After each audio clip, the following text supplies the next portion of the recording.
Pensamiento Espiral presenta Diarios de Bakú.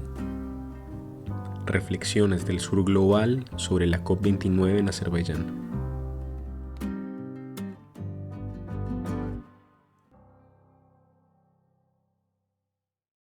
...14 de noviembre de 2024... Bakú, Azerbaiyán. Les saluda Juan Diego Beltrán y es un gusto darles la bienvenida a una nueva entrada de Diarios de Bakú, nuestra cobertura especial sobre la COP29 de Naciones Unidas. Y hoy vengo a traerles una actualización importante sobre lo que ha venido pasando en estos últimos 2 días de negociaciones. Empecemos por el día 3. Ayer 13 de noviembre se anunciaron algunas cosas importantes que es necesario tener en cuenta en los próximos días. En primer lugar, la noticia que sacudió por completo a las delegaciones de Latinoamérica y que sacudió las negociaciones de la región de manera bastante significativa fue que ayer en la noche el gobierno de Argentina, liderado por Javier Milei, anunció que retiraba a todos sus negociadores de los procesos de la COP29, dejando truncos muchos procesos y dejando también debilitado al bloque regional de negociación AILAC, del que también hace parte Colombia,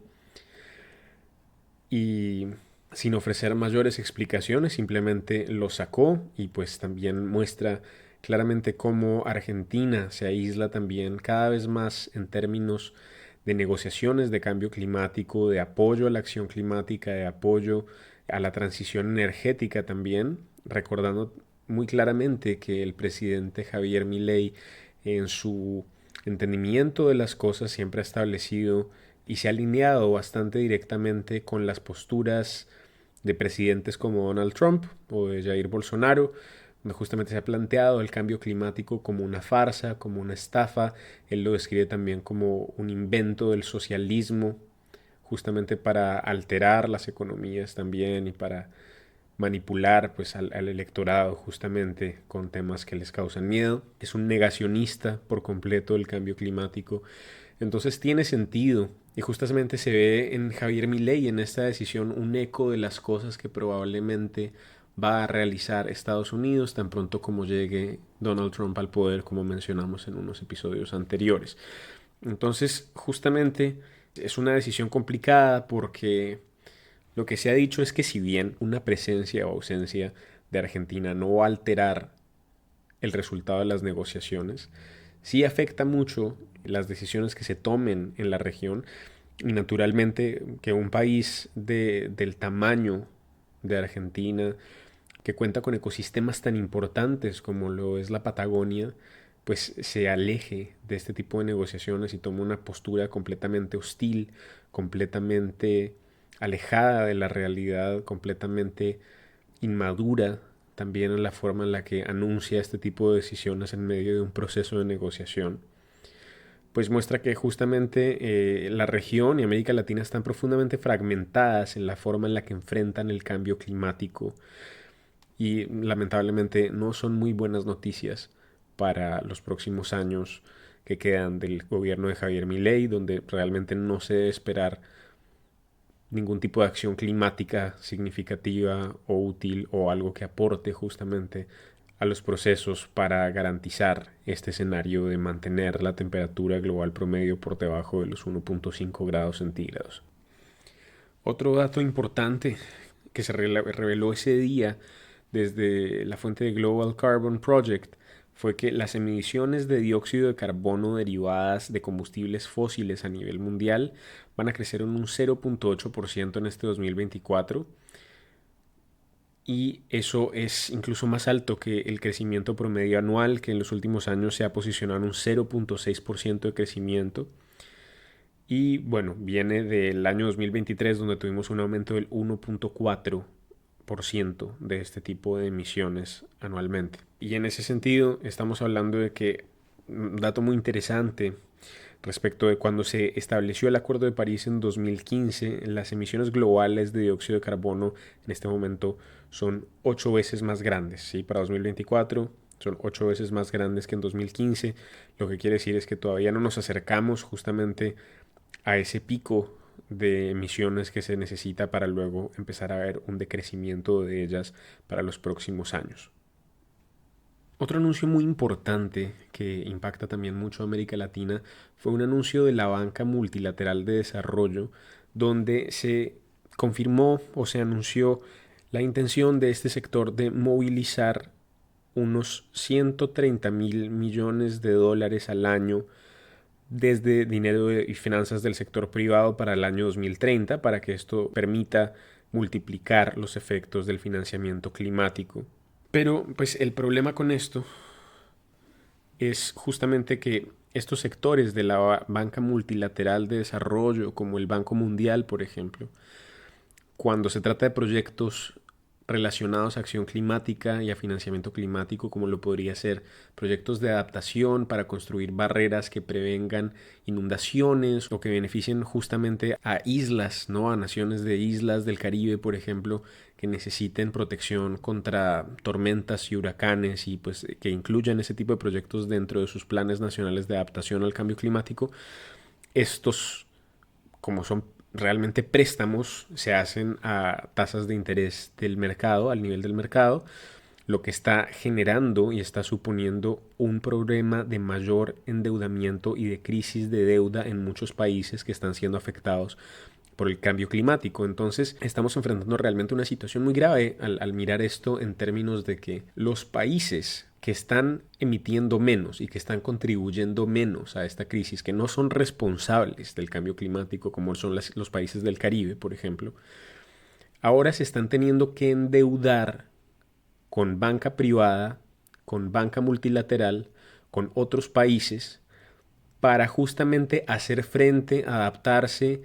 a los impactos de una crisis climática que el mundo desarrollado y el norte global han ocasionado. ¿Sí? Entonces, no solamente el norte global ocasiona esta crisis y genera unas afectaciones profundamente graves sobre derechos humanos, sobre alimentación, sobre la propia capacidad de pervivir de este tipo de países, sino que también los obligan a pedirles prestado dinero para adaptarse a las consecuencias de lo que ellos ocasionaron. Entonces,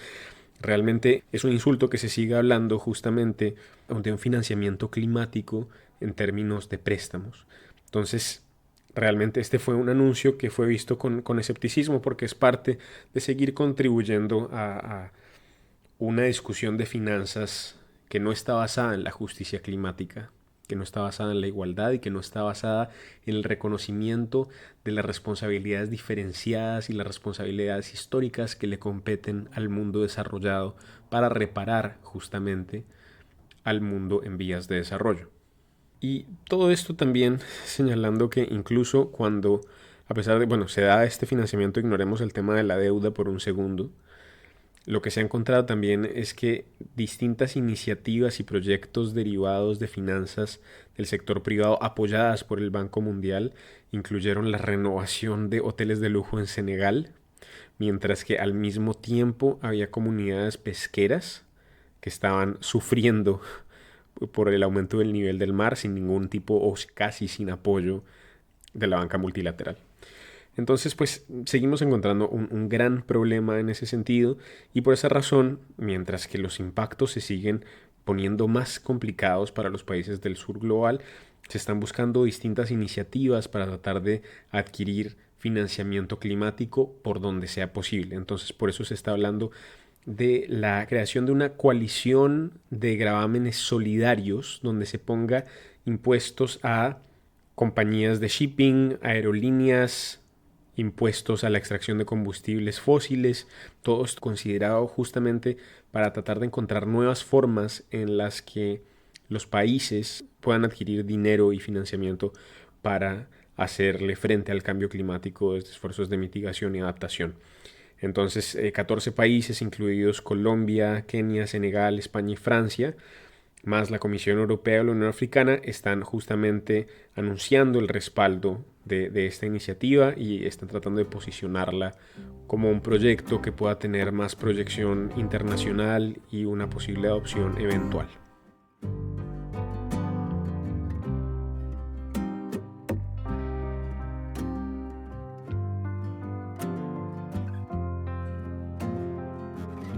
Y eso nos lleva también a hablar un poco de las cosas que pasaron en este día 4, donde tenemos que entrar a hablar de nuevo del tema central de esta COP, que es el establecimiento de una nueva meta colectiva de financiamiento, también conocido como el NCQG por las siglas en inglés, donde pues justamente se está tratando de definir para los próximos años cuál es la meta que el mundo desarrollado, la banca privada y demás actores importantes deben proveer en términos de financiamiento climático para los próximos años. Y como he mencionado a lo largo de los episodios, este es un asunto muy contencioso, al punto que ya estamos acercándonos al día 5 y realmente hay muy poco progreso y se está dando un avance muy lento y se empieza a sentir la frustración en el recinto justamente por eso. Lo que se está hablando es que, bueno, originalmente cuando inició la COP, e incluso antes de la COP, se ha establecido un documento de 9 páginas que pues fue lo que se presentó a los negociadores para de ahí empezar, ¿no? Y establecer las metas, establecer un número, establecer el quién, establecer el cómo, el cuándo y demás. Sin embargo, tan pronto como iniciaron las negociaciones, el grupo G77 más China, donde está incluido los países de América Latina y son todos estos países en vías de desarrollo justamente, establecieron pues que eso no era una base apropiada ni aceptable para la negociación y pidieron que se reescribiera por completo esta propuesta de texto y se pasó a un documento de 34 páginas donde estaban todas las alternativas y propuestas de cómo podría lucir esto. Después de eso estuvieron negociando sobre ese texto de 34 páginas. Están diciendo que eso es demasiado largo porque estas resoluciones suelen ser mucho más cortas y justamente pues avanzaron un poco y dijeron, bueno, vamos a pedir que se redacte o se quiten elementos para evitar repeticiones, para tratar de acortarlo y que pues la próxima semana que empiezan las negociaciones donde también entran los ministerios nacionales de los distintos países, pues que haya un documento de trabajo mucho más accesible, mucho más digerible, mucho más concreto y que muestre el avance de las negociaciones. Y luego de hacer ese recorte se bajó la cantidad de páginas a 33. Pasamos de 34 páginas a 33, lo que muestra que realmente no se está llegando a consenso justamente en temas como derechos humanos, cómo van a acceder los recipientes de este dinero de manera directa y que de pronto qué asuntos harían que se restringiera el flujo de finanzas por parte del mundo desarrollado hacia el mundo en vías de desarrollo por alguna situación o algún caso en particular. Entonces, aparentemente, como he dicho, desde prensa no podemos acceder a estos espacios, pero pues en los pasillos es que se escuchan como los rumores de lo que está pasando, las ideas de lo que está explicándose, lo que está sucediendo tras estas puertas cerradas. Y realmente existe una preocupación muy grande de que quizás incluso no se logre llegar a un acuerdo para el final de esta COP29 y que esto sea un asunto que se arrastre incluso hacia la COP30,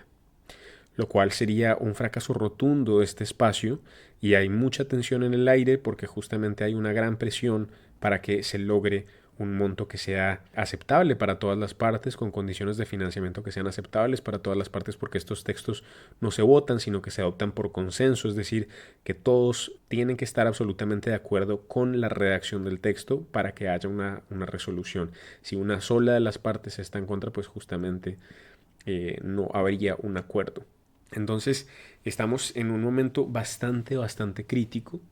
donde se establece pues justamente distintas metas. Hay quienes en la sociedad civil que están exigiendo que el mundo desarrollado brinde alrededor de 5 trillones de dólares para financiamiento climático. El mundo desarrollado está negociando a partir de los 100 mil millones de dólares. Ese es su monto más bajo que se está planteando y se espera que haya algún punto medio donde un escenario más aceptable para todas las partes esté rondando entre $1 trillón al año para 2030 hacia los países desarrollados sin incluir a China y que se haga un aumento gradual de esta meta a 1.3 trillones para el año 2035. Pero pues como digo, las negociaciones están avanzando muy lento y se ven muchos reveses en estos espacios, hay mucha tensión, se habla de que los negociadores están ahí metidos todo el día sin salir, se quedan hasta la madrugada y que aún así no hay avances y hay discusiones muy fuertes sobre lo que está pasando y realmente en este momento no se sabe si realmente se logre el objetivo central de la COP de financiamiento.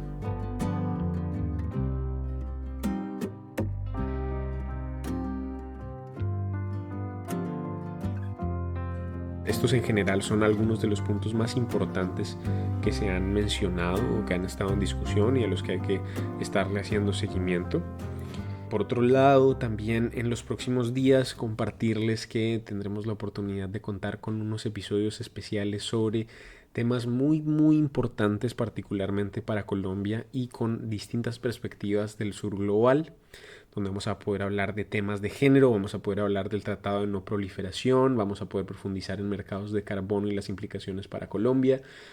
y vamos a poder conocer distintas iniciativas que están tomando lugar aquí en Bakú. Así que pues muy emocionado también de poder compartirles eso y compartirles un poco también de cómo ha sido esta experiencia. Sin duda esto lo profundizaré mucho más en el episodio donde hablaremos sobre las negociaciones que están tomando lugar en materia de género y acción climática. Pero para quienes estén escuchando, sí me gustaría hacer una reflexión muy genuina, muy honesta, de mi muy profunda admiración por el liderazgo tan poderoso que están tomando las mujeres en esta COP29. Realmente, cuando uno escucha en las conferencias de prensa quienes están tomando la vocería con una contundencia, con una fuerza, con un valor, con claridad, con datos, con contundencia, con fuerza, con ideas que inspiran y que conmueven profundamente, son principalmente las mujeres. A pesar de que en este momento se estima más o menos una representación del 35-36% de mujeres en este espacio, realmente se siente como la fuerza, al menos desde la sociedad civil, que es donde he podido acceder a mucha información, a distintos eventos de prensa. Son las mujeres quienes están liderando en muchos sentidos que haya justicia climática, que haya igualdad de género, que haya una lucha contra el racismo, que haya una lucha contra los procesos de violencia y de conflicto armado que se viven a lo largo del mundo en Palestina y en Sudán. Son quienes están denunciando, son quienes están llamando a la acción, son quienes están realizando y organizando y movilizando actos de protesta contra los crímenes de lesa humanidad y el genocidio que se está cometiendo en este momento en Gaza. Y realmente inspira, le da todo el calor y le da toda la vitalidad y le da toda la humanidad y el corazón que le falta a un espacio como estos que en mi perspectiva se siente frío, hostil, impersonal, lejano y opaco en muchos sentidos. Y creo que quienes están contribuyendo a que eso no sea así son los colectivos de mujeres y es la constituyente de género y mujeres, al igual que la constituyente de jóvenes y al igual que la constituyente de pueblos indígenas, pero sí quisiera resaltar y enfatizar particularmente el rol tan central que tiene la mujer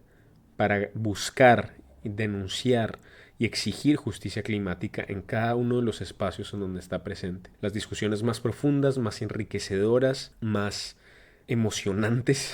también siendo completamente honesto, las más emocionantes, las más conmovedoras, las que cuando uno las escucha uno sabe que les importa, sabe que están luchando, sabe que lo que dicen es genuino, es en el caso de las mujeres. Porque lamentablemente, siendo muy crítico de mi propio género en estos espacios, es muy notorio, y obviamente no generalizo, pero es muy notorio la diferencia cuando uno escucha los discursos de altos funcionarios y de mandatarios que están ahí por compromiso, que están ahí por intereses políticos y económicos, versus las mujeres de las organizaciones de base que están luchando y que están trayendo esa lucha directamente a la COP y están asegurándose de dar todo de sí mismas para que estos espacios no sean cooptados completamente por la gran presencia del lobbying de combustibles fósiles. Entonces, de hecho, todas las personas a las que he entrevistado y de quienes les compartiré entrevistas en próximos episodios son mujeres, porque las iniciativas que traen son realmente las más interesantes y las más poderosas. Así que realmente envío toda mi admiración a las mujeres de estos colectivos, a las mujeres que están resistiendo desde Bakú, pero que también están resistiendo desde Colombia, desde Latinoamérica, desde pueblos indígenas, desde comunidades locales y rurales, porque sin duda creo que esta es una bandera que las mujeres han sabido cargar con una gran fuerza, con una gran dignidad y es el tipo de liderazgo que se necesita en este mundo, y es muy admirable y muy bonito de ver justamente todo lo que están luchando. Entonces les envío realmente toda mi admiración, porque ese es el tipo de voces que se necesitan en estos espacios. Así que bueno, tras compartirles estas actualizaciones de días 3 y 4 y esta pequeña reflexión sobre mi propia experiencia en esta COP, me despido y nos escuchamos en un próximo episodio de Diarios de Bakú.